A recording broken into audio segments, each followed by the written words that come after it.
नबी का लब पर जो जिक्र है बे मिसाल आया, कमाल आया।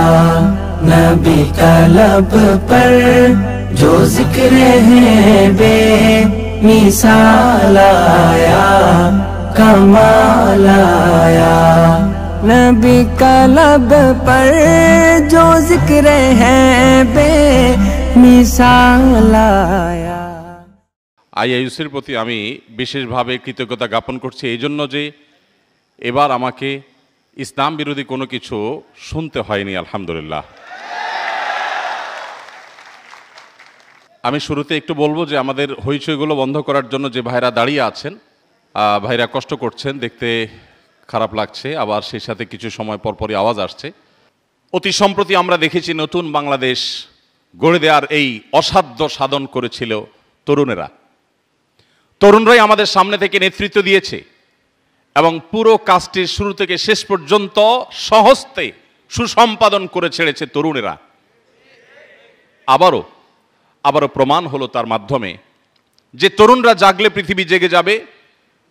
বিশেষ করে মুসলিম তরুণরা যদি জাগ্রত হয়ে যায়, তারা যদি সচেতন হয়ে যায়, তাহলে আজ গোটা পৃথিবীতে মুসলমানদের যে দুরবস্থা আমরা দেখতে পাচ্ছি এর কোনো কিছুই থাকবে না, ছিটিফোঁটাও থাকবে না। মুসলমানদের অবস্থা পরিবর্তনের জন্য তরুণদেরকে জাগতে হবে, তরুণদেরকে নড়ে চড়ে বসতে হবে, তাদের আত্মপরিচয় তাদেরকে খুঁজে বের করতে হবে। সময়ত উপস্থিতি, আজ আক্ষেপ হয় সেই তারুণ্যের প্রতি, যেই তারুণ্য পশ্চিমা সভ্যতা, পশ্চিমা কৃষ্টি এবং কালচারের প্রভাবে মাথা নুয়ে ফেলে, যে সেখানে নিজেকে বিক্রি করে ফেলে, যে তার জীবনকে, যৌবনকে পশ্চিমা তারুণ্যের প্রভাবে তাদের মধ্যে হারিয়ে ফেলে। আমার অত্যন্ত কষ্ট হয়, আফসোস হয় সেই তারুণ্য দেখে। মনে রাখবেন, আপনি তাদের বংশধর, আপনি তাদের সন্তান, যারা তাদের তারুণ্যের পুরো সময়টাকে সর্বোত্তম ব্যবহার করে গোটা বিশ্ব চরাচরকে তারা জয় করেছেন। আপনি সে আব্দুল্লাহ ইবনে ওমরের সন্তান, আপনি সে আব্দুল্লাহ ইবনে আব্বাসের সন্তান, আপনি সে আবু হুরায়রা রাদিয়াল্লাহু তাআলা আনহুর সন্তান, আপনি সে ওমরের সন্তান। সম্মানিত উপস্থিতি, আজ মুসলিম তারুণ্য আমরা আমাদের আত্মপরিচয় আমরা ভুলে গেছি। আমাদের নবী করিম সাল্লাল্লাহু আলাইহি সাল্লাম তারুণ্য এবং যৌবনের এই সময়টাকে এত বেশি গুরুত্ব আরোপ করেছেন যে তিনি আমাদেরকে আলাদা করে বলেছেন, শাবাবাকা ক্বাবলা হারামিক। মনে রাখবে, এই তারুণ্য তোমার আজীবন থাকবে না, একটা সময় শেষ হয়ে যাবে, ক্ষয় হয়ে যাবে। অতএব এই তারুণ্য তোমার হেলায় তুমি হারাবে না, এটাকে যথাযথ ব্যবহার করবে। নবী করিম সাল্লাল্লাহু আলাইহি ওয়াসাল্লাম তিনি তরুণদেরকে উৎসাহ দিয়ে, উদ্দীপনা দিয়ে, প্রেরণা দিয়ে বলেছেন, সাবআতুন ইউযিল্লুহুমুল্লাহু ফি যিল্লিহি ইয়াওমা লা যিল্লা ইল্লা যিল্লুহ। কিয়ামতের ভয়াবহতম দিনে যখন সূর্য মানুষের মাথার খুব কাছাকাছি অবস্থান করবে, বৈজ্ঞানিকভাবে সূর্য এত কাছাকাছি থাকলে জ্বলে পড়ে ছাই হওয়ার কথা, কিন্তু আখিরাত বলে কথা। পার্থিব জীবনের কোনো কিছুর সাথে আখিরাতের জীবনের কোনো কিছুর সাথে কোনো তুলনা চলবে না। সেখানকার দৃশ্য, সেখানকার পরিবেশ, সেখানকার পরিস্থিতি, সেখানকার অবকাঠামো, সেখানকার সব কিছু হবে সম্পূর্ণ ডিফারেন্ট। আমরা পৃথিবীর যে বাস্তবতা দেখছি, এটা দেখে আখিরাতকে অনেক সময় তুলনা করে ফেলি, যেটা আমাদের ভুল হয়। তো নবী করিম সাল্লাল্লাহু আলাইহি সাল্লাম কিয়ামতের সেই ভয়াবহতম পরিস্থিতিতে তরুণদের জন্য একটি সুসংবাদ দিয়ে বলেছেন, 7 শ্রেণীর মানুষকে আল্লাহ তাআলা কিয়ামতের ভয়াবহতম দিনে, যখন মানুষ পাগলের মতো অস্থির থাকবে, কারোর পরনে কাপড় থাকবে না, ভয়াবহতা এমন চরমে পৌঁছাবে যে কাপড় পরনে আছে কি নেই সেটি দেখবার মতো ফুরসতটুকু মানুষের থাকবে না। এরকম কঠিন পরিস্থিতিতে মানুষ আল্লাহর কাছে যখন পানা চাইতে থাকবে যে, আল্লাহ, যদি আমাদের জাহান্নাম ফয়সালা হয়ে থাকে তবে জাহান্নামেই দিন, তবুও কিয়ামতের এই দুর্বিষহ পরিস্থিতি থেকে আপনি মুক্তি দিন। নবীদের কাছে মানুষ দৌড়ে গিয়ে আকুতি জানাবে, আল্লাহর কাছে ফরিয়াদ করুন যেন বিচার কার্য আল্লাহ তাআলা শুরু করেন। এই দুর্বিষহ, এই কঠিন পরিস্থিতি আমরা আর সইতে পারছি না। ঠিক সেই কঠিন পরিস্থিতিতে নবী করিম সাল্লাল্লাহু আলাইহি সাল্লাম বলেছেন, 7 শ্রেণীর মানুষকে আল্লাহ রাব্বুল আলামিন আল্লাহর আরশের ভিআইপি প্যান্ডেলে আল্লাহ তাআলা জায়গা দিবেন, স্থান দিবেন। কোনো কষ্ট তাদেরকে স্পর্শ করবে না, তারা জান্নাতি নেয়ামতের মধ্যে অবস্থান করবে। সে 7 শ্রেণী মানুষের মধ্যে দ্বিতীয় শ্রেণীর কথা উল্লেখ করে নবী সাল্লাল্লাহু আলাইহি ওয়াসাল্লাম বলেছেন, শাবুন নাশআ ফি ইবাদাতিল্লাহ।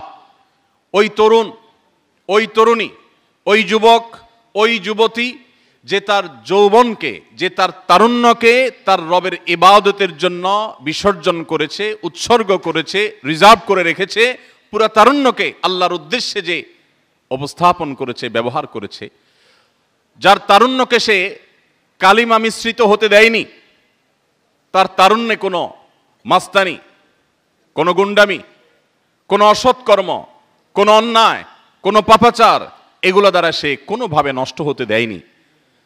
পরম যত্নে, পরম আদরে যে তার জীবনের এই সবচেয়ে মূল্যবান অংশ, জীবনের সবচেয়ে ক্রিম টাইমকে যে সংরক্ষণ করতে পেরেছে, সেই তরুণদেরকে আল্লাহ রাব্বুল আলামিন কিয়ামতের ভয়াবহতম দিনে আরশের ছায়ার ভিআইপি প্যান্ডেলে স্থান দিবেন ইনশাআল্লাহ। আমরা সবাই সেই তরুণদের কাতারে শামিল হতে চাই তো ইনশাআল্লাহ। হে আরশের মালিক, আপনি আমাদের সবাইকে সেই তরুণদের কাতারে শামিল করে নিন। সময়ত উপস্থিতি, প্রিয় নবী সাল্লাল্লাহু আলাইহি সাল্লাম তরুণদের সতর্ক করে বলেছেন, মনে রাখবে কিয়ামতের ভয়াবহতম দিনে কয়েকটি প্রশ্নের উত্তর দেয়া ছাড়া কোনো মানুষ আপন পা নাড়াতে পারবে না। কাউকে তার দুটি পা নাড়াতে দেয়া হবে না যাবত না সে কয়েকটি প্রশ্নের উত্তর আল্লাহর কাছে না দিতে পারবে। এর মধ্য থেকে ওয়ান শাবাবিহি ফিমা আবলাহ, একটি প্রশ্ন করা হবে প্রত্যেক মানুষকে যে তোমার তারুণ্যকে, তোমার যৌবনকে তুমি কোন কাজে ব্যয় করেছো, তোমার যৌবনের অর্জন কি, তোমার তারুণ্যের অর্জন কি। এই প্রশ্নের উত্তর দেওয়া ছাড়া কোনো মানুষ তার দুটি পা নাড়াতে পারবে না। আপনি আপনার তারুণ্যে কি করছেন, আপনি আপনার যৌবনে কি করছেন, এই প্রশ্ন উত্তর আপনাকে দিতে হবে। প্রিয় নবী সাল্লাল্লাহু আলাইহি সাল্লাম এইভাবে তার জীবনের বাঁকে বাঁকে, ক্ষণে ক্ষণে তারুণ্যকে স্মরণ করেছেন, তারুণ্যকে অ্যাড্রেস করেছেন। তরুণদেরকে তিনি বিশেষভাবে মনোযোগ দিয়েছেন, তার বিশেষ এবং স্পেশাল ফোকাস ছিল তরুণরা। নবী সাল্লাল্লাহু আলাইহি সাল্লামের চারপাশে তরুণরা তাকে ঘিরে থাকতো। তার একান্ত সেবক ছিলেন একজন তরুণ, আনাস ইবনে মালিক রাদিয়াল্লাহু তাআলা আনহু। তার ইলমের ধারক, সবচেয়ে বেশি দোয়া পেয়েছেন যিনি, তিনি ছিলেন আরেকজন তরুণ, আব্দুল্লাহ ইবনে আব্বাস রাদিয়াল্লাহু তাআলা আনহু, যার জন্য তিনি দোয়া করে বলেছিলেন, আল্লাহুম্মা আল্লিমহুল কিতাব, আল্লাহ তাকে আপনি কোরআনের জ্ঞান দান করুন। তার আদর্শকে সবচেয়ে বেশি ধারণ করা মানুষদের মধ্য থেকে একজন, তাকে সবচেয়ে বেশি ভালোবাসা মানুষগুলোর মধ্য থেকে একজন, তার সুন্নাতের সবচেয়ে বেশি আঁকড়ে ধরা মানুষগুলোর একজন ছিলেন, তার অত্যন্ত আদরের একজন মানুষ ছিলেন আরেকজন তরুণ, তার নাম ছিল আব্দুল্লাহ ইবনে ওমর রাদিয়াল্লাহু তাআলা আনহু। নবী করিম সাল্লাল্লাহু আলাইহি সাল্লাম এভাবে তরুণদের ঘেরাওর মধ্যে থাকতেন। প্রবীণরা যেমন থাকতো, নবীনরা থাকতো, বৃদ্ধরা যেমন থাকতো, ঠিক একইভাবে তরুণদেরকে নবী করিম সাল্লাল্লাহু আলাইহি সাল্লাম বিশেষ গুরুত্ব দিতেন। সময়ত উপস্থিতি, নবী করিম সাল্লাল্লাহু আলাইহি সাল্লাম আব্দুল্লাহ ইবনে মাসউদ রাদিয়াল্লাহু তাআলা আনহুকে একবার উৎসাহ দিয়ে বলেছিলেন, প্রেরণা দিয়ে বলেছিলেন, ইন্নাকা গোলামুন মুআল্লিম, হে আব্দুল্লাহ তুমি একজন শিক্ষক যুবক, যে মানুষকে জ্ঞান বিতরণ করো। আপনারা জানেন ইলমে ফিকহের, ইসলামী ফিকহের অন্যতম দুইজন দিকপাল, সাহাবীদের মধ্য থেকে অন্যতম দুইজন দিকপালের একজন ছিলেন আব্দুল্লাহ ইবনে মাসউদ রাদিয়াল্লাহু তাআলা আনহু, আরেকজন ছিলেন আব্দুল্লাহ ইবনে আব্বাস রাদিয়াল্লাহু তাআলা আনহু। এই আব্দুল্লাহ ইবনে মাসউদ রাদিয়াল্লাহু তাআলা আনহু তিনি তখন যৌবন পেরিয়ে পরিণত বয়সের দিকে যাচ্ছেন, ইসলাম গ্রহণ করেছেন। নবী করিম সাল্লাল্লাহু আলাইহি সাল্লাম তাকে এমন প্রেরণা দিয়েছেন, পরবর্তীতে তিনি মুআল্লিমুস সাহাবা, সমস্ত সাহাবীদের বা অন্য সাধারণ সাহাবীদের শিক্ষকে তিনি পরিণত হয়েছেন। নবী করিম সাল্লাল্লাহু আলাইহি সাল্লামের প্রেরণায় একজন তরুণ, তিনি কিয়ামত পর্যন্ত আগত মানুষের কাছে রেফারেন্স ব্যক্তি হিসেবে অনন্য এক আসনে আসীন হয়েছেন। আজও ইসলামী ফিকহের গুরুত্বপূর্ণ বিষয়ে আব্দুল্লাহ ইবনে মাসউদ রাদিয়াল্লাহু তাআলা আনহুর মতামতকে গুরুত্বের সাথে স্মরণ করা হয়। ওই যে নবী সাল্লাল্লাহু আলাইহি সাল্লাম তার তারুণ্যে তাকে উৎসাহ দিয়ে বলেছিলেন, ইন্নাকা গোলামুন মুআল্লিমুন, আপনি এমন একজন, তুমি এমন একজন যুবক যে যার ভিতরে মানুষকে শিক্ষাদান করার প্রবণতা আছে, তুমি মানুষকে শিক্ষাদান করো, জ্ঞান বিতরণ করো, তোমার ভিতরে শিক্ষকতার প্রবণতা আছে। নবী সাল্লাল্লাহু আলাইহি ওয়াসাল্লাম নিজেও বলেছেন, বুইস্তু মুআল্লিমা, আমি শিক্ষক হয়ে পৃথিবীতে এসেছি, মানুষকে গাইড করা আমার কাজ। সম্মানিত উপস্থিতি, আবু মুসা আশআরী রাদিয়াল্লাহু তাআলা আনহুর নাম সম্ভবত আমরা সবাই শুনেছি। আবু মুসা আশআরী রাদিয়াল্লাহু তাআলা আনহুর কণ্ঠ অনেক সুন্দর ছিল। নবী করিম সাল্লাল্লাহু আলাইহি সাল্লাম এই তরুণকেও প্রশংসা করে প্রেরণা দিয়ে দাউদ আলাইহিস সালামের বংশধরের দাউদ আলাইহিস সালামের যে কণ্ঠ ছিল সে কণ্ঠের মাধুর্য যে আল্লাহ তাআলা তাকেও দিয়েছেন, তাকে সেই কথা বলে অনুপ্রাণিত করেছেন। অর্থাৎ এভাবে নবী সাল্লাল্লাহু আলাইহি সাল্লাম বিভিন্ন সময় তারুণ্যকে উৎসাহ দিতেন, তিনি প্রেরণা দিতেন এবং তাদেরকে সাহস যোগাতেন। আরেকজন তরুণের নাম না বললেই নয়, আপনারা অনেকেই শুনে থাকবেন মুসআব ইবনে উমাইর রাদিয়াল্লাহু তাআলা আনহুর কথা। মুসআব ইবনে উমাইর রাদিয়াল্লাহু তাআলা আনহু এই সাহাবী আমার জীবনে এত বেশি প্রভাব ফেলেছেন যে আমার ছেলেদের মধ্যে এক ছেলের নাম রেখেছি আমি মুসআব। নবী করিম সাল্লাল্লাহু আলাইহি সাল্লাম মুসআব ইবনে উমাইর রাদিয়াল্লাহু তাআলা আনহুকে মদিনায় পাঠিয়েছেন ইসলামের দাওয়াত দেওয়ার জন্য। আপনারা জানেন এত চমৎকারভাবে নবী করিম সাল্লাল্লাহু আলাইহি সাল্লামের দূত হিসাবে, নবী সাল্লাল্লাহু আলাইহি সাল্লামের প্রতিনিধি হিসাবে মদিনাতে ইসলামকে এত সুন্দরভাবে উপস্থাপন করেছেন যে মদিনায় হিজরতের প্রেক্ষাপট রচনা করেন এই তরুণ সাহাবী, এবং তার মাধ্যমে মদিনার অনেক বড় বড় ব্যক্তিরা ইসলামের ছায়াতলে আসতে পারে। ইসলামের ইতিহাসের যে সোনালী যুগ পরবর্তীতে রচিত হয়েছে এর পেছনের নেপথ্যের নায়কদের অন্যতম ছিলেন একজন তরুণ সাহাবী মুসআব ইবনে উমাইর রাদিয়াল্লাহু তাআলা আনহু। নবী করিম সাল্লাল্লাহু আলাইহি সাল্লামের অত্যন্ত প্রিয়, অত্যন্ত আস্থার, অত্যন্ত ভালোবাসার তারুণ্যের আরেকটি চরিত্রের নাম হলো যায়েদ ইবনে সাবিত রাদিয়াল্লাহু তাআলা আনহু। যায়েদ ইবনে সাবিত রাদিয়াল্লাহু তাআলা আনহুকে বয়সে তরুণ হওয়া সত্ত্বেও নবী সাল্লাল্লাহু আলাইহি সাল্লাম একটি গুরু দায়িত্ব দিয়েছিলেন। তিনি যায়েদ ইবনে সাবিত রাদিয়াল্লাহু তাআলা আনহুকে বলেছেন, তুমি ইহুদিদের ভাষা শেখো, কারণ ইহুদিদের সাথে আমার কূটনীতিক বিভিন্ন চিঠিপত্র আদান প্রদান হয়। এই সমস্ত কূটনৈতিক তৎপরতার ক্ষেত্রে তোমাকে দোভাষীর ভূমিকা পালন করতে হবে। তাদের চিঠিপত্রের অনুবাদ তুমি আমাকে করে দিতে হবে। আমার দেওয়া চিঠিপত্র, আমার দেওয়া বার্তা বাণী এগুলো তাদের মাঝে তুমি পৌঁছাতে হবে। যায়েদ ইবনে সাবিত রাদিয়াল্লাহু তাআলা আনহু নবী করিম সাল্লাল্লাহু আলাইহি ওয়াসাল্লামের নির্দেশ পালন করে এই গুরু দায়িত্ব তিনি তার কাঁধে তুলে নিয়েছিলেন এবং তিনি শিখেছিলেন ইহুদিদের ভাষা এবং অত্যন্ত চমৎকারভাবে নবী করিম সাল্লাল্লাহু আলাইহি ওয়াসাল্লামের দোভাষীর কাজ করেছিলেন। বয়সে তিনিও কিন্তু একজন তরুণ ছিলেন। সময়ত উপস্থিতি, নবী করিম সাল্লাল্লাহু আলাইহি সাল্লাম মক্কা বিজয়ের পর যখন মক্কা থেকে তিনি বাহিরে যাবেন, মক্কা রাষ্ট্রের দায় দায়িত্বগুলো বুঝিয়ে দেওয়ার জন্য তিনি বেছে নিয়েছেন একজন তরুণকে। সেই তরুণের নাম হলো আত্তাব ইবনে উসাইদ রাদিয়াল্লাহু তাআলা আনহু। অনেক বৃদ্ধ আরো অন্য বয়সের মানুষ থাকা সত্ত্বেও এমন একজন তরুণকে আমাদের প্রিয় নবী সাল্লাল্লাহু আলাইহি সাল্লাম মক্কায় তার প্রতিনিধি হিসাবে রাষ্ট্র পরিচালনার দায়িত্ব দিয়েছিলেন, যার বয়স 20 বা 21 ছিল। বিভিন্ন ঐতিহাসিকরা বলেছেন 21ও তার বয়স তখনও পরিপূর্ণ হয়নি। এরকম একজন টকবগে যুবককে তিনি মক্কায় তার প্রতিনিধি হিসাবে পুরো দায়িত্ব তার কাঁধে তুলে দিয়ে তারপর নবী সাল্লাল্লাহু আলাইহি সাল্লাম সেখান থেকে গিয়েছেন। তরুণরা নবী করিম সাল্লাল্লাহু আলাইহি সাল্লামের কাছে কত গুরুত্বপূর্ণ ছিলেন, যুবকদের প্রতি নবী সাল্লাল্লাহু আলাইহি সাল্লামের কি মনোযোগ ছিল, কয়েক ঘন্টা আলোচনা করলে বোধহয় সেটি শেষ করা সম্ভবপর হবে না। সময়ত উপস্থিতি, আমরা আরেকজন সাহাবীর নাম জানি আব্দুল্লাহ ইবনে হুযাফা রাদিয়াল্লাহু তাআলা আনহু। নবী করিম সাল্লাল্লাহু আলাইহি সাল্লাম তাকে আরেকটি গুরু দায়িত্ব দিয়েছিলেন। মদিনা রাষ্ট্রের তরফ থেকে পক্ষ হতে প্রিয় নবী সাল্লাল্লাহু আলাইহি সাল্লামের প্রতিনিধি হিসাবে, তার দূত হিসাবে বড় বড় প্রভাবশালী রাজা বাদশাদের কাছে নবী করিম সাল্লাল্লাহু আলাইহি সাল্লাম এই সাহাবী আব্দুল্লাহ ইবনে হুযাফা রাদিয়াল্লাহু তাআলা আনহুকে পাঠিয়েছেন। কতটা গুরুত্ব তিনি তরুণদেরকে দিতেন, কতটা ভালোবাসতেন তরুণদেরকে, তার একটা উজ্জ্বল উদাহরণ হলেন এই আব্দুল্লাহ ইবনে হুযাফা রাদিয়াল্লাহু তাআলা আনহু। নবী করিম সাল্লাল্লাহু আলাইহি সাল্লামের একান্ত সেবা করার জন্য সবারই আগ্রহ ছিল। সবাই চাইতেন নবী সাল্লাল্লাহু আলাইহি সাল্লামকে একান্তে সেবা দিতে, তার খেদমত করতে। কিন্তু তিনি সেই সুযোগটা দিয়েছেন আরেকজন তারুণ্যের দিকে অগ্রসর হতে যাওয়া একজন সাহাবীকে, আনাস ইবনে মালিক রাদিয়াল্লাহু তাআলা আনহু, যার নাম। ঠিক একইভাবে আমরা দেখেছি অগণিত তরুণদের ভিড়ে নবী করিম সাল্লাল্লাহু আলাইহি সাল্লাম বসবাস করতেন এবং তরুণদেরকে তিনি এতটা ভালোবাসতেন। আমরা যারা বয়সে তরুণ আছি, বয়সে যারা নবীন আছি, আমাদের কি সেই ভালোবাসার প্রতিদান দেওয়া উচিত নয়? নবী করিম সাল্লাল্লাহু আলাইহি সাল্লাম তিনি আমাদেরকে যতটা ভালোবেসেছেন, তার যতটা মনোযোগ ছিল তারুণ্যের প্রতি, তার সেই ভালোবাসার সর্বোত্তম প্রতিদান হবে নবী করিম সাল্লাল্লাহু আলাইহি সাল্লাম তরুণদেরকে যেভাবে দেখতে চেয়েছেন, যেমন তরুণের চিত্র তিনি অঙ্কন করেছেন, যেই তরুণের স্বপ্ন তিনি দেখেছেন, তারুণ্যকে তিনি যে গাইড করেছেন, আজকের তারুণ্য যদি সেই পথে হাঁটে তবে সেটাই হবে নবী করিম সাল্লাল্লাহু আলাইহি সাল্লামের প্রতি আমাদের কৃতজ্ঞতার সবচাইতে উজ্জ্বল উদাহরণ। সম্মানিত উপস্থিতি, নবী করিম সাল্লাল্লাহু আলাইহি সাল্লাম তরুণদের সবচেয়ে বেশি যে বিষয়ে গুরুত্ব দিতেন সেটি হলো তরুণরা যেন তাদের তারুণ্যকে সকল প্রকার নোংরামো থেকে, সকল প্রকার পাপাচার থেকে, বিশেষভাবে চরিত্রহীনতা থেকে তারা যেন নিজেদেরকে হেফাজতে রাখে। কারণ আপনারা জানেন তারুণ্যের এই সময়টা এটা পৃথিবীকে জয় করার সময়।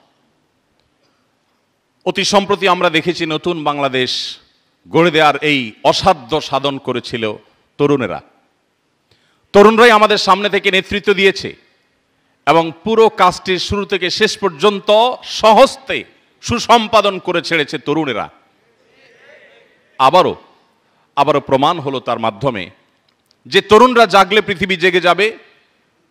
বিশেষ করে মুসলিম তরুণরা যদি জাগ্রত হয়ে যায়, তারা যদি সচেতন হয়ে যায়, তাহলে আজ গোটা পৃথিবীতে মুসলমানদের যে দুরবস্থা আমরা দেখতে পাচ্ছি এর কোনো কিছুই থাকবে না, ছিটেফোঁটাও থাকবে না।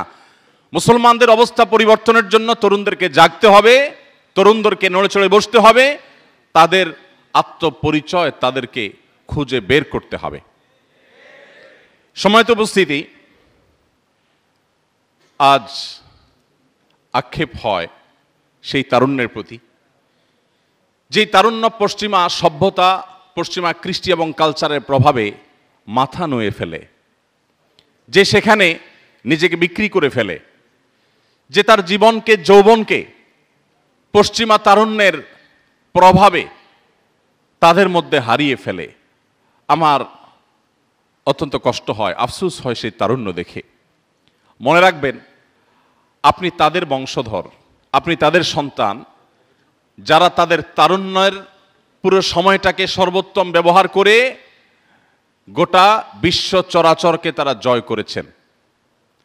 আপনি সে আব্দুল্লাহ ইবনে ওমরের সন্তান, আপনি সে আব্দুল্লাহ ইবনে আব্বাসের সন্তান, আপনি সে আবু হুরায়রা রাদিয়াল্লাহু তাআলা আনহুর সন্তান, আপনি সে ওমরের সন্তান। সম্মানিত উপস্থিতি, আজ মুসলিম তারুণ্য আমরা আমাদের আত্মপরিচয় আমরা ভুলে গেছি। আমরা জানি না আমরা সেই নবীর উম্মত, যেই নবী আমাদের যৌবনকে, আমাদের তারুণ্যকে সকল প্রকার নোংরামো, সকল প্রকার দুশ্চরিত্র থেকে সংরক্ষণ করবার জন্য সবচেয়ে বেশি গুরুত্ব আরোপ করেছেন। কারণ একজন যুবক যদি তার যৌবনের সমস্ত চাহিদাগুলোকে আল্লাহর আদেশ এবং নিষেধ দ্বারা নিয়ন্ত্রণ করতে পারে, ফিল্টার করে চলতে পারেন, এই যুবক, তার দ্বারা বিশ্ব জয় করা সম্ভব। আমার আফসোস হয় আজ সেই যুবককে দেখে, যে যুবক একজন খেলোয়াড়, যিনি বিশ্বময় অনেক বেশি পরিচিত, পপুলার, এরকম কোন তারকা খেলোয়াড়কে যদি কেউ পুলিশের সমস্ত ব্যারিকেড, সমস্ত বাধা ডিঙ্গিয়ে মাঠের মধ্যে গিয়ে যদি আলিঙ্গন করে ফেলে, তার সাথে সেলফি তুলে ফেলে, তাহলে তাকে আমরা সাহসী যুবক আখ্যায়িত করি। আমরা মনে করি সে অনেক কিছু করে ফেলেছে, অথচ আমরা ভুলে গেছি আমরা সেই সাহাবীদের সন্তান, নবী করিম সাল্লাল্লাহু আলাইহি সাল্লাম যাদের তারুণ্যকে হাতে গড়ে এমনভাবে তৈরি করেছিলেন, যারাই অর্ধ পৃথিবীকে মুসলমানদের পায়ের নিচে এনে ছেড়েছিলেন। আমরা ভুলে গেছি আমরা তাদের সন্তান, আমাদের আদর্শ হয়ে গেছে এখন পশ্চিমারা। সম্মানিত উপস্থিতি, নবী করিম সাল্লাল্লাহু আলাইহি সাল্লাম আমাদের এই তারুণ্যকে সংরক্ষণ করবার জন্য, বিশেষ করে আমাদের এই তরুণ বয়সে, যৌবন বয়সে বিবাহ বহির্ভূত সম্পর্ক না করবার ব্যাপারে তিনি এত বেশি গুরুত্ব আরোপ করেছেন যে এই একটি বিষয়ের মধ্যে একজন মুসলিম তরুণের উন্নতি, অগ্রগতি কতটুকু হবে না হবে, তার দ্বারা মুসলিম মিল্লাতের কতটুকু উপকার হবে না হবে, তা নিরূপণ হয়ে যায় তার তারুণ্যে, তার যৌবনে তিনি তার চরিত্রকে কতটা হেফাজত করতে পেরেছেন বা পারেননি তার উপরে। দেখুন, গোটা পৃথিবী আজ আপনাকে বলবে ধর্ষণ করা যাবে না, পাশবিক নির্যাতন করা যাবে না। পৃথিবীর সমস্ত সভ্যতায় সেটা অপরাধ, মহা অপরাধ, শাস্তিযোগ্য অপরাধ, ঘৃণ্য কর্ম। কিন্তু কিভাবে এই পাশবিক নির্যাতন, এই ধর্ষণ থামানো যায়, সেই কথা পৃথিবীর কোনো সভ্যতা আপনাকে খুব বলিষ্ঠভাবে বলতে পারবে না। মুহাম্মদ সাল্লাল্লাহু আলাইহি সাল্লামের শরীয়ত আপনাকে বলে দিবে তার উপায়। সমাজ যখন বকে যায় তখন সেটাকে নিয়ন্ত্রণ করার জন্য মানুষ ভাবে, আর আল্লাহ প্রদত্ত ওহীর জ্ঞান দ্বারা যারা পরিচালিত হয় তাদেরকে আল্লাহ রাব্বুল আলামিন আগে থেকেই, সমস্যা সৃষ্টি হওয়ার আগে থেকেই বাঁধ দেওয়ার শিক্ষা দিয়েছেন।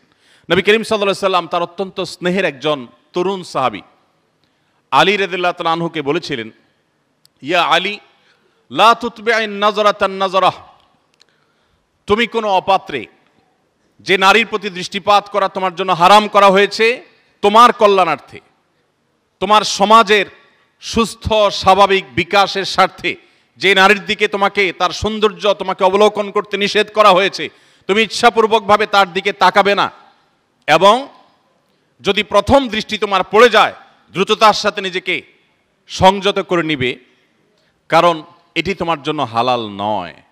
দেখুন, নবী করিম সাল্লাল্লাহু আলাইহি সাল্লাম বলেছেন, মানুষের চোখ দেখে প্রথমে জেনা লিপ্ত হয়, এরপর তার মনের জেনায় সে লিপ্ত হয়, এরপর সে চূড়ান্ত জেনার পথে, ব্যভিচারের পথে সে হাঁটে এবং পথ মাড়ায়। এভাবে নবী করিম সাল্লাল্লাহু আলাইহি সাল্লাম তারুণ্যের চরিত্রকে হেফাজত করার কথা বলেছেন। তিনি যুবকদেরকে লক্ষ্য করে বলেছেন, ইয়া মাশারাশ শাবাব, হে তরুণ সম্প্রদায়েরা, মান ইসতাতা মিনকুমুল বাআতা ফালইয়াতাযাওয়াজ, তোমাদের চরিত্রকে হেফাজত করবার জন্য, তোমাদের চরিত্রকে সংরক্ষণ করবার জন্য, কালিমা থেকে মুক্ত রাখবার জন্য তোমাদের যাদের সাধ্য সামর্থ্য আছে তারা যেন বিবাহ শাদী করে।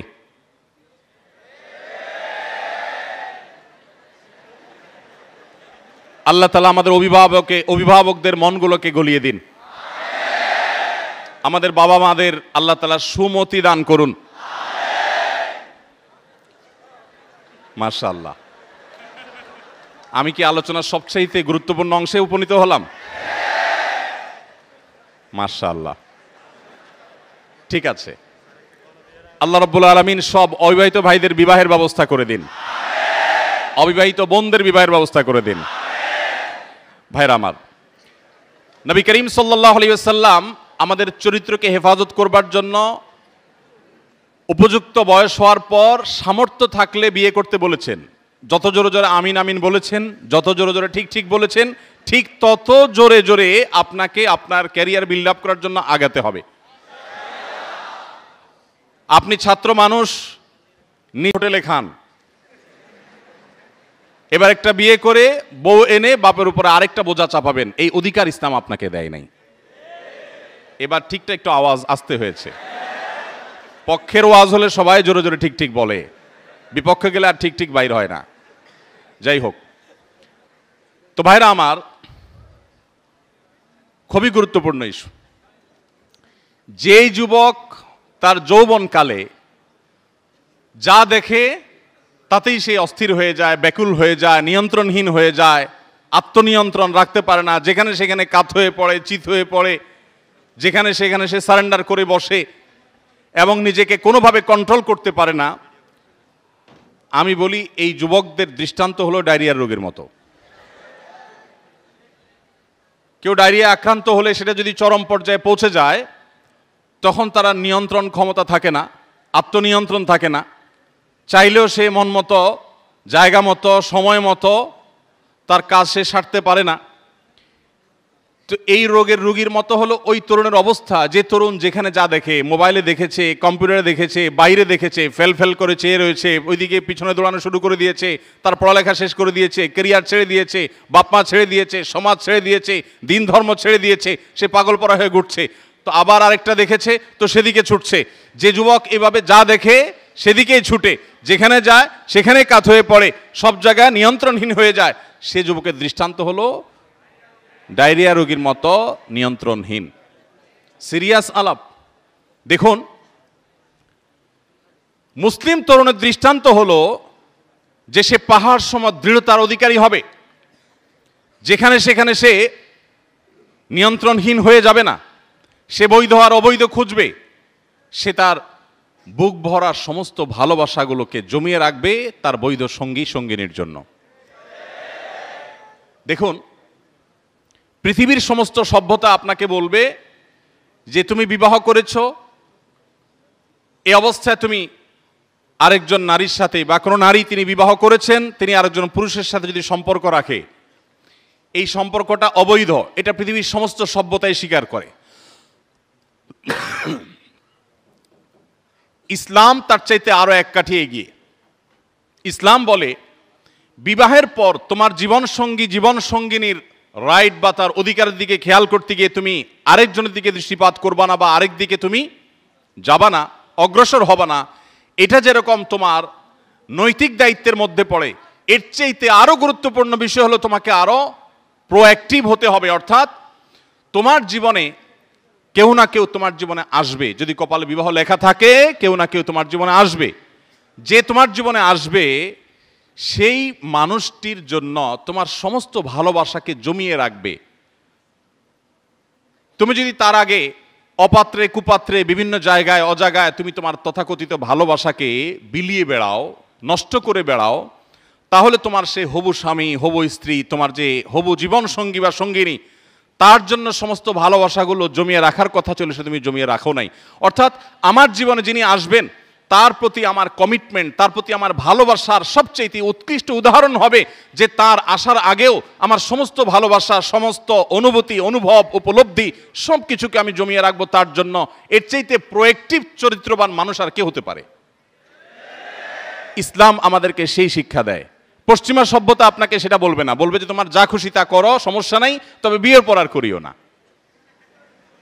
পশ্চিমা সভ্যতা বলবে কি, বিবাহের পর তুমি আর ডানে বামে মুখ বালাবালি করিও না, বিবাহের আগে যা খুশি করো। আর ইসলাম বলে না, তোমার জীবন সঙ্গিনীর জন্য তোমার সারা জীবনের সমস্ত ভালোবাসাকে সঞ্চয় করে রাখো, অজায়গায় কুজায়গায় সেটাকে অপাত্রে কুপাত্রে ব্যবহার করবে না। সময় তো ভাইরা আমার, আমরা আজ অনেকেই পশ্চিমা সভ্যতা, পশ্চিমা কৃষ্টি কালচারের দ্বারা এত বেশি প্রভাবিত হয়ে গেছি যে তাদের সব কিছুকে আমরা গায়ে মাখানোর চেষ্টা করছি, তাদের সমস্ত কৃষ্টিগুলোকে আমরা এখানে আমদানি করার চেষ্টা করছি। আমরা ভুলে গেছি যে আমরা মুসলমান, আমরা বাঙালি, আমরা বাংলাদেশি। এই অঞ্চলের মানুষের যে কৃষ্টি, যে কালচার, সেটা মুসলমান হোক কিংবা হিন্দু হোক কিংবা খ্রিস্টান হোক কিংবা বৌদ্ধ হোক, সে কালচার কোনো ক্রমেই পশ্চিমা কালচারের সাথে যায় না। আমাদের নিজস্ব সংস্কৃতি আছে, সেটা আমরা ভুলে যেতে বসেছি। আমি একটি কথা প্রায় বলি, একটু আগেও ভিসিসি আর্টস আমরা আলোচনা করছিলাম, সেখানেও বলছিলাম, পশ্চিমারা জ্ঞানে, বিজ্ঞানে, তথ্যে, যোগাযোগে, অবকাঠামোতে, অর্থনীতিতে, অনেক দিক থেকে, পরিবেশের দিক থেকে, অনেক দিক থেকে তারা আমাদের থেকে যদি 1000 বছর এগিয়ে থাকে, পারিবারিক ব্যবস্থাপনায় তাদের চাইতে আমরা 2000 বছর এগিয়ে আছি। তাদের থেকে জ্ঞান বিজ্ঞান নেন, তাদের থেকে তথ্য প্রযুক্তি নেন, তাদের থেকে অন্যান্য ভালো জিনিসগুলো নেন, কোনো অসুবিধা নেই, ইসলাম সেটা নিষেধ করে না। কিন্তু তাদের বস্তা পচা সস্তা সংস্কৃতি আমাদের দেশে আমদানি করবেন না। এদেশের স্বামীরা স্ত্রীদেরকে যতটা ভালোবাসে, এদেশের স্ত্রীরা স্বামীকে যতটা ভালোবাসে, আমাদের সমাজে অধপতনের এই সময়টাতেও স্বামী স্ত্রীর মধ্যে যে বোঝাপড়া আছে, যতটা দাম্পত্য জীবনের সুখ এবং ভালোবাসা আমরা আমাদের এই অঞ্চলে কল্পনা করতে পারি, পশ্চিমারা সেগুলো স্বপ্নেও দেখে না। অর্থাৎ ঘুমন্ত মানুষ যে স্বপ্ন দেখে, তারা এরকম কিছু স্বপ্নেও দেখে বলে আমার মনে হয় না যে স্বামী স্ত্রীকে এরকম ভালোবাসতে পারে। একটু আগে একজন স্যার বলছিলেন, বিসি স্যারই বলছিলেন যে কোনো এক ইংল্যান্ডে একটা ঘটনা বলছিলেন যে বাবা খুশি হয়ে গর্ব করে কোনো এক জায়গায় বলছিলেন যে আজকে ছেলের বিয়ে, আমি সৌভাগ্যবান, আমাকে দাওয়াত দিয়েছে। ছেলের বিয়েতে দাওয়াত পেয়ে বাবা কি গর্বিত, বাবা আনন্দিত, বাবা উৎফুল্ল, বাবা গর্ব করে বলছেন যে আমার ছেলের বিয়েতে আমাকে দাওয়াত দেওয়া হয়েছে, আলহামদুলিল্লাহ। আলহামদুলিল্লাহ তো আর বলে নাই, খুশি হয়েছেন তিনি। ভাইরা আমার, বিষয়টা হাসির নয়।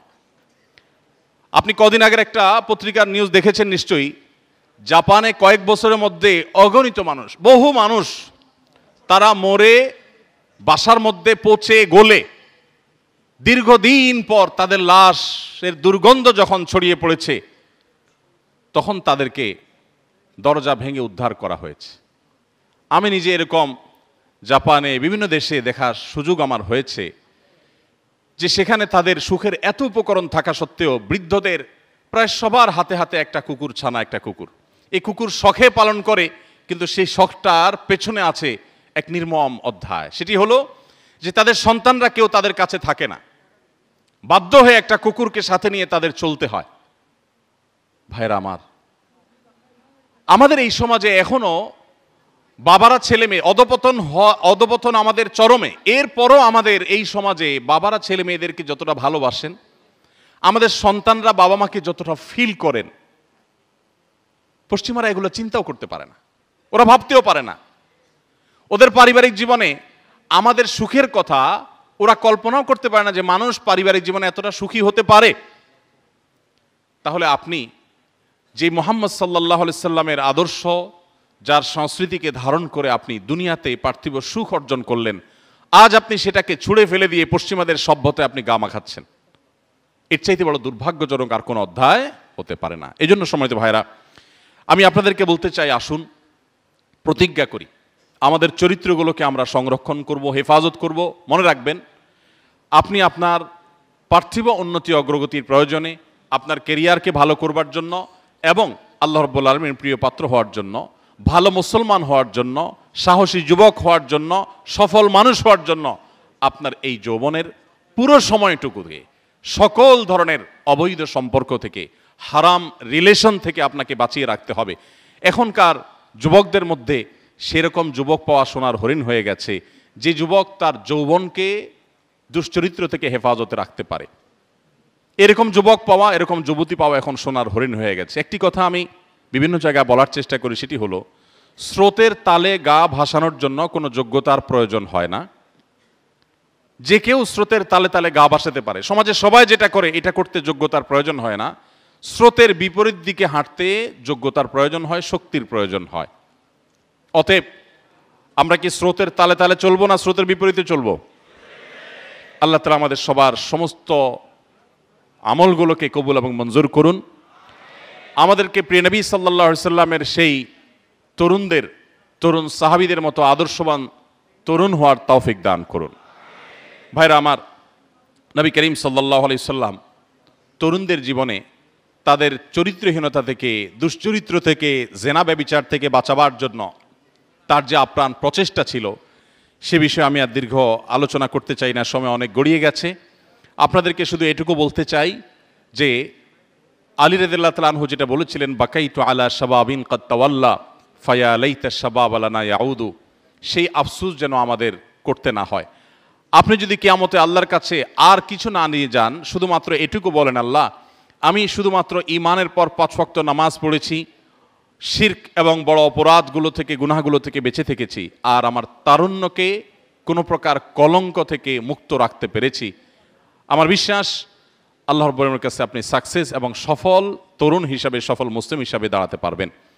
ডক্টর খন্দকার আব্দুল্লাহ জাহাঙ্গীর রহমতুল্লাহ আলাইহি বলতেন, আমার মতো দাড়ি পাকা যুবক, তিনি তার কথা বলতেন যে আমার মতো দাড়ি পাকা বৃদ্ধ, আমি যদি রাত জেগে তাহাজ্জুদের নামাজ পড়ি তাতে যে পরিমাণ সওয়াব পাবো, তোমরা তরুণরা শুধুমাত্র 5 ওয়াক্ত নামাজের পাশাপাশি তোমাদের তারুণ্যকে যদি নষ্টামি থেকে, নোংরামি থেকে, ব্যভিচার থেকে, হারাম রিলেশন থেকে বাঁচাতে পারো, তো আমার বিশ্বাস আমার মতো বৃদ্ধের তাহাজ্জুদের চাইতে অনেক বেশি আল্লাহর প্রিয় পাত্র তোমরা হতে পারবে। তো আপনারা চেষ্টা করবেন তো ইনশাআল্লাহ? আল্লাহ রাব্বুল আলামিন আমাদের সবাইকে, আমাদের তারুণ্যকে সকল ধরনের নষ্টামি থেকে, নোংরামি থেকে, অবৈধ সম্পর্ক থেকে বাঁচাবার তৌফিক দান করুন। ভাইরা আমার, বিশেষভাবে আপনাদেরকে আমি অনুরোধ করব, কোরআনে কারিমের সূরা ইউসুফ আপনারা একটু পাঠ করবেন। ইউসুফ আলাইহিস সালাম কিয়ামত পর্যন্ত আগত সমস্ত তরুণদের জন্য কোরআনের দেওয়া সবচেয়ে উত্তম উদাহরণ, সবচেয়ে ভালো দৃষ্টান্ত। তিনি কিভাবে তার তারুণ্যকে হেফাজত করেছিলেন।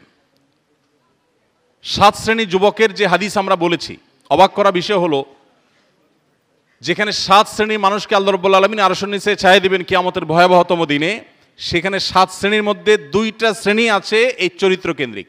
তার একটা হলো সরাসরি শাবুন নাশা ফি ইবাদাতিল্লাহ, যে যুবক তার তারুণ্যকে আল্লাহর ইবাদতে কাটাবে। আরেকটা হলো ওই যুবক বা ওই যুবতী, ওই পুরুষ বা ওই নারী যাকে অন্যায় বা পাপের কাজে আহ্বান করা হবে, অবৈধ রিলেশনের জন্য কেউ অফার করবে, আর সে বলবে ইন্নী আখাফুল্লাহ, আমি আল্লাহকে ভয় করি, আমার এই তারুণ্যে আমি কোনো নোংরামি লাগাতে দেব না, যা হয়েছে তার জন্য তওবা করে পরিপূর্ণভাবে আল্লাহর কাছে ইস্তেগফার করে যদি আমি ফিরে আসি, আল্লাহ তাআলা পেছনের সমস্ত গুনাহ মাফ করবেন ইনশাআল্লাহ। এবং নতুন করে যদি কেউ সংকল্প করে এবং তার তারুণ্যকে সে যদি হেফাজত করে, শুধুমাত্র এই হারাম অফারকে যদি কেউ ডিনাই করতে পারে, এই ইমানি শক্তিটুকু কেউ যদি অর্জন করতে পারে, এই আমলের বিনিময়ে কিয়ামতের ভয়াবহতম দিনে সে আল্লাহর আরশের নিচে ভিআইপি প্যান্ডেলে স্থান পাবে ইনশাআল্লাহ তাআলা। আমরা সবাই চেষ্টা করব তো ইনশাআল্লাহ। সেই সাথে আপনাদেরকে বলতে চাই, প্রিয় নবী সাল্লাল্লাহু আলাইহি সাল্লাম তরুণদের মধ্যমপন্থী হতে উৎসাহিত করেছেন। আজ আমাদের তারুণ্যের একটা অংশকে আমরা দেখতে পাই তারা মধ্যম পন্থা থেকে বিচ্যুত হয়ে যাচ্ছেন। নবী করিম সাল্লাল্লাহু আলাইহি সাল্লাম সবসময় তরুণদেরকে মধ্যম পন্থা, সব বয়সী মানুষদেরকে, বিশেষভাবে তরুণদেরকে মধ্যম পন্থা অবলম্বন করার জন্য গাইড করতেন। অতএব আমরা মধ্যম পন্থা অবলম্বন করব, কোরআন এবং হাদিসের জ্ঞানে আমরা আলোকিত হওয়ার চেষ্টা করব, ভাই বোন মুসলিম না হয়ে ইসলামটাকে জানার চেষ্টা করব। বিশেষ করে আন্তর্জাতিক ইসলামী বিশ্ববিদ্যালয় চট্টগ্রাম বাংলাদেশের বেসরকারি বিশ্ববিদ্যালয়গুলোর ভিতরে এমন একটি বিশ্ববিদ্যালয়, যে বিশ্ববিদ্যালয়ের পরিবেশ, যার ভেতরের অংশ আমার ঘুরে ঘুরে দেখার সুযোগ হয়েছে, যেটা দেখার পর একজন রুচিবান মানুষের ভালো লাগা কাজ করবে, তার আনন্দ হবে, তিনি অভিভূত না হয়ে পারবেন না। এরকম একটি ক্যাম্পাস আলহামদুলিল্লাহ আপনারা পেয়েছেন। আমি আপনাদের প্রতি উদাত্ত আহ্বান রাখতে চাই, যারা বিশেষ করে জেনারেল সাবজেক্টগুলো নিয়ে পড়াশোনা করছেন, তাদেরকে বলতে চাই যে আপনারা ইসলামকে জানার এই সুবর্ণ সুযোগ হাতছাড়া করবেন না। মনে রাখবেন, আপনার কর্মজীবনে প্রবেশের পর আপনি শত চেষ্টা করলেও ইসলামকে সুন্দরভাবে সঠিকভাবে জানার সুযোগগুলো আপনার জন্য এতটা অবারিত থাকবে না আপনার এই প্রিয় ক্যাম্পাসে যতটা আপনার জন্য সেটা আছে।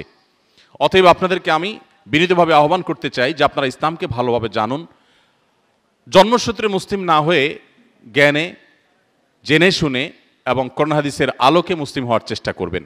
সেই সাথে যারা দাওয়া ডিপার্টমেন্টে আছেন, আল কোরআন, আল হাদিস বা অন্যান্য ডিপার্টমেন্টগুলোতে আছেন, তাদেরকে বলতে চাই যে এখানে আপনার অন্যান্য ছাত্র ভাইরা যারা আছেন, যারা অন্যান্য ডিপার্টমেন্টে আছেন, সাধারণ সাবজেক্টগুলো নিয়ে পড়াশোনা করছেন, তাদের মধ্যে দাওয়াতি কাজের এই সুবর্ণ সুযোগ আপনাদের জীবনও আরেকবার পাওয়া কঠিন হবে।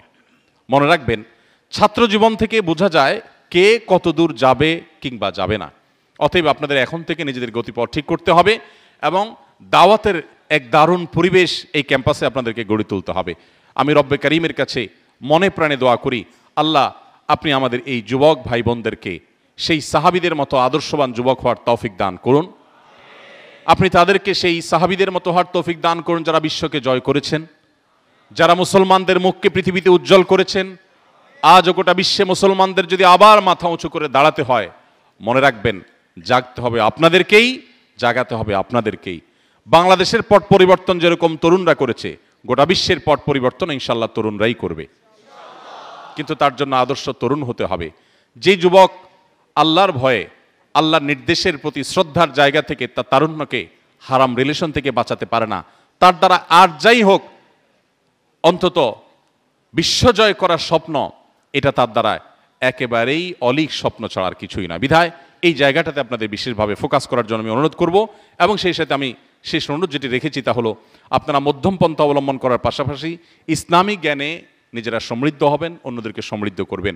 আল্লাহ রাব্বুল আলামিন এই প্রতিষ্ঠানকে গোটা বিশ্ব মানবতার কল্যাণে পৃথিবীতে সবচেয়ে বেশি ভূমিকা রাখার মতো একটা প্রতিষ্ঠান হওয়ার তৌফিক দান করুন। এই প্রতিষ্ঠানের প্রত্যেক শিক্ষার্থীকে আল্লাহ রাব্বুল আলামিন আলোকবর্তিকা হিসাবে কবুল এবং মঞ্জুর করুন। আমি মনে প্রাণে আবারও কৃতজ্ঞতা জ্ঞাপন করছি কর্তৃপক্ষের, যারা আমাকে সুযোগ করে দিয়েছেন এখানে দাঁড়াবার জন্য। আর এত লম্বা সময় ধরে আপনারা যে আমার এই বক্তব্য তথা আমার এই আলাপচারিতা খুব ধৈর্য ধারণ করে শুনেছেন, আপনাদের এই ধৈর্য পরীক্ষায় উত্তীর্ণ হওয়ার জন্য আপনাদেরকে অভিনন্দন।